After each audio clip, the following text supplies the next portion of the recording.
Бірақ дәл саясатқа барамын деген менің ойым жоқ болатын. Бүгін әрине Мұхтар бауырымыз ана шетелде отырып алып, халықты көтеріліс жасайым деп үндеу салып жатыр. Мен көп жағдайда Мұхтардың ұстанып жүрген жолымен келіспеймін. Ал Ғалымжан досым бүгін саясатта емес.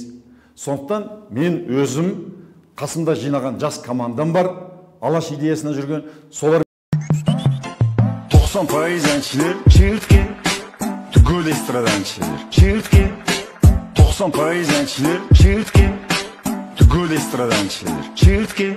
За сколько Косанов продал избирателей? Что пообещали Мержану Косанову за участие в псевдовыборах? Деньги или должность? Ему или его родственникам? Для нас это пока останется загадкой. Но разве это стоит того, чтобы терять свою честь и совесть на глазах всего народа Казахстана?